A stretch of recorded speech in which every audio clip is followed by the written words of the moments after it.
Hello guys from InfoLizard and welcome to my channel, which I am devoting to the most interesting facts, unheard mysteries around the world and different hot topics regarding our present and future. I hope I will be a good presenter and creative enough to be able to show you the information in the most comprehensive and entertaining way. In my first couple of videos, I will share with you my list of top badass leaders ruled in the history of our civilization.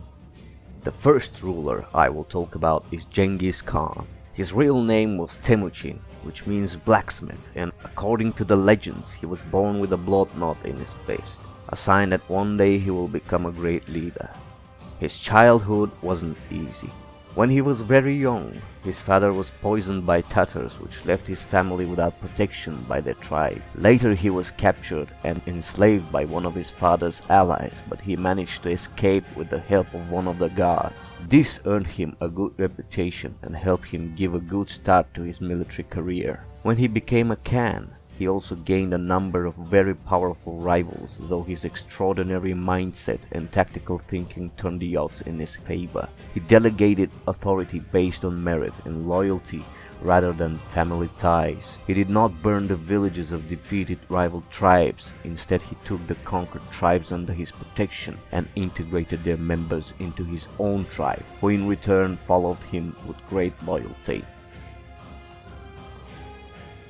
By repeating these steps, he managed to unite all of the exhausted warring tribes under his wing and turn them into a frightening force. He launched major military campaigns against Xia Kingdom in northwestern China and Jin Dynasty of North China. By using a false retreat tactic, his army consisted almost entirely of expert riders, tricked the Xia generals and initiated a siege, forcing the ruler to present the tribute. The ruler of Jin Dynasty, on the other hand, had made the mistake to demand Genghis Khan's submission.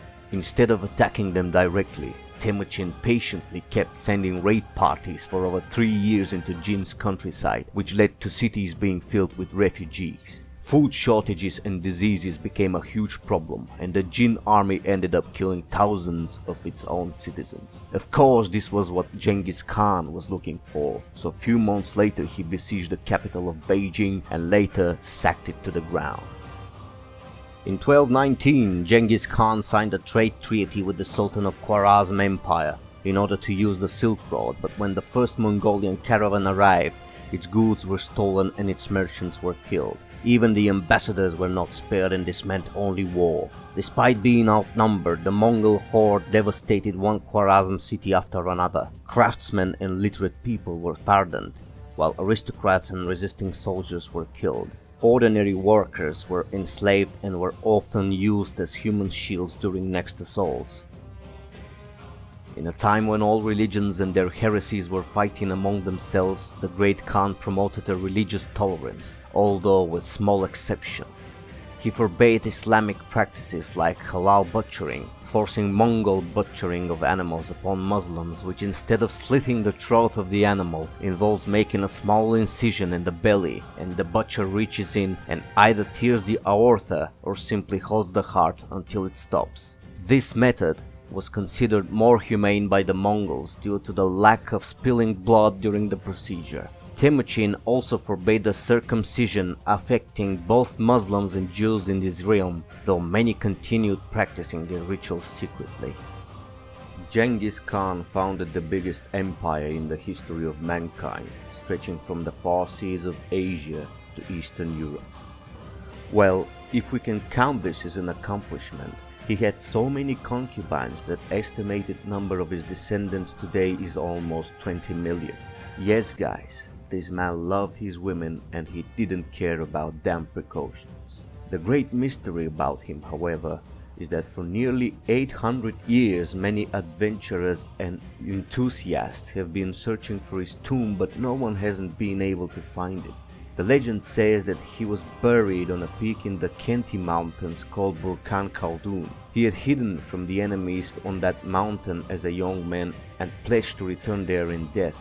The problem is, no one exactly knows where that mountain is, if it exists at all. The second inspiring leader I'm going to talk about is Nader Shah, also known as the second Alexander or Napoleon of Persia, was one of the most powerful Persian rulers in history. He was born in a family of Afshar Turkmens in the province of Khorasan. His parents were poor, and when he lost his father at the age of 13, he found a way to earn money in order to support himself and his mother by gathering sticks for firewood and transporting them to the market.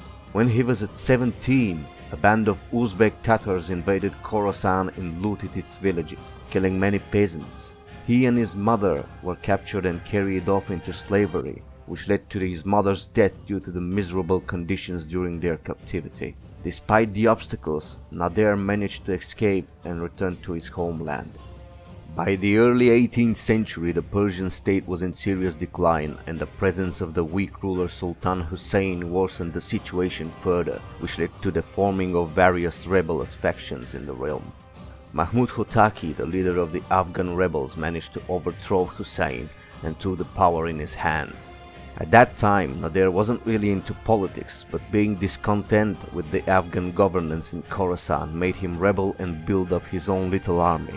Later he was contacted by Tahmasp, the exiled son of Sultan Hussein, who asked him to join his cause and drive out the Afghans from Khorasan. Soon after that, Tahmasp, with the help of Nader, discovered the treacherous plot of a commander under his rule, sentenced him to death and put Nader to position as a chief of his army. This opportunity turned him into a person of national interest.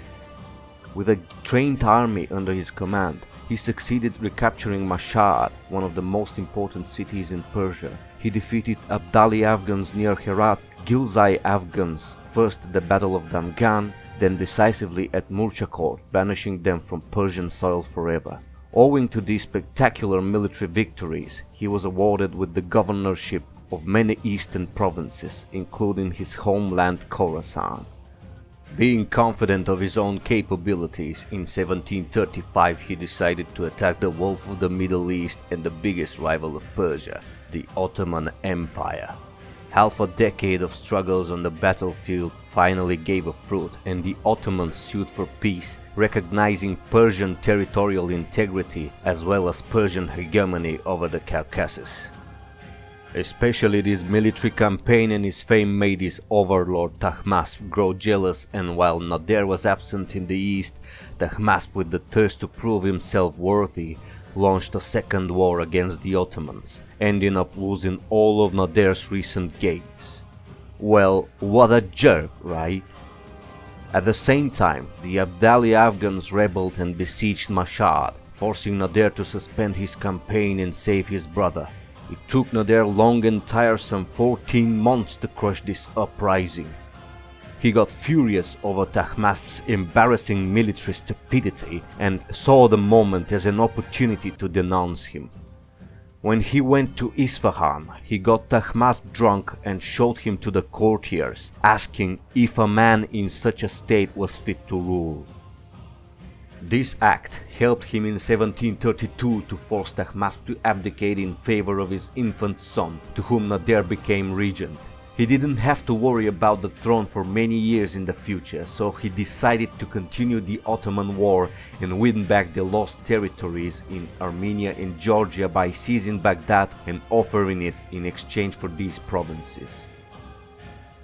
His opponent, the Ottoman general Topal Osman Pasha, was a brilliant strategist who foresaw Nader's plan and routed him on the way to Baghdad, saving the city. But Nader didn't give up. He gathered a bigger army, crushed Topal Osman's force and killed him. After this event, he allied Russia against the Ottomans, scored a great victory over the superior enemy, and took back Armenia and Georgia once again. Few years later, Nader suggested that he should be proclaimed the new Shah of the empire. In 1736, he held a Kurultai, a grand meeting in tradition of Genghis Khan and Timur. Everyone agreed to the proposal of Nader becoming the new king. Many enthusiastically, but some fearing Nader's anger if they showed support for the deposed family. 2 years later he turned his attention to the juicy provinces of the Mughal Empire, which was falling apart as the nobles and other groups became increasingly disobedient, and its ruler Muhammad Shah was incapable of saving the realm. Nader used the pretext of his Afghan enemies taking refuge in India to cross the border and invade the military weak but still extremely wealthy Far Eastern Empire. He took small contingent and marched through nearly impassable mountain passes, completely surprising his enemy at the mouth of Khyber Pass and beating them despite being outnumbered 2-1. This victory threw the emperor of the Mughals, Muhammad Shah, into panic, and he quickly raised an army of 300,000 men to march and confront Nader. The funny fact is that again, although Nader had only nearly 50,000 soldiers, he crushed the Mughal army in less than 3 hours, captured Muhammad Shah and entered Delhi. Furious over a rumor that he has been killed, Nader ordered his troops to sack the city, killing thousands of citizens. In order to make him stop, Muhammad agreed to hand over the keys to his royal treasury, losing even the legendary peacock throne to the Persian king. Except the huge amounts of silver and gold, Nader also took Mountain of Light and Sea of Light, the two largest cut diamonds in the world even to this day. His soldiers entered the Persian capital with thousands of horses, elephants and camels, loaded with the loot they had collected. The citizens were so happy due to the fact that Nader stopped taxation in his empire for over 3 years following that day. During the mid-40s of the 18th century, he used his wealth and power to build a strong Persian navy. He captured the island of Bahrain, conquered Oman and took the city of Najaf from the Ottomans. With the passing of the years, however, he was getting older and sicker, which also affected his sanity. Maybe you have heard of the Mad King in Game of Thrones series, Aerys Targaryen. Well, we can clearly picture him as Nader in his later years. Nader accused his son of being a member of plot to assassinate him in Mazandaran. This turned into a reason to have him blinded, although he immediately regretted it. That regret led him to order the execution of all the nobles who saw the blinding of his son. Sounds paranoid, right? He became so crazy and cruel that he was ready to do anything to extort more and more taxes to pay for his military campaigns. He was living in his own twisted reality with the desire to become as great as his idols, Genghis Khan and Timur. His people went desperate and many revolts started breaking out, but Nader crushed them ruthlessly one after another, literally building towers from the skulls of the dead. In one such attempt to stop a Kurdish revolt, one night he was surprised in his sleep by a group of assassins. He managed to kill 2 of them, but in the end he was stabbed and killed with a sword by Pixabay, the captain of the guards, who became the Kingslayer of 18th century Persia. I agree that his death was well deserved, but after his funeral, the entire Persian Empire fell into anarchy, with most of the provincial governors declaring independence. His Indian campaign also left a power vacuum in the region, and British East India Company decided to take advantage of the extreme weakness of the Mughal Empire, which led to the further colonization of the peninsula by various European powers.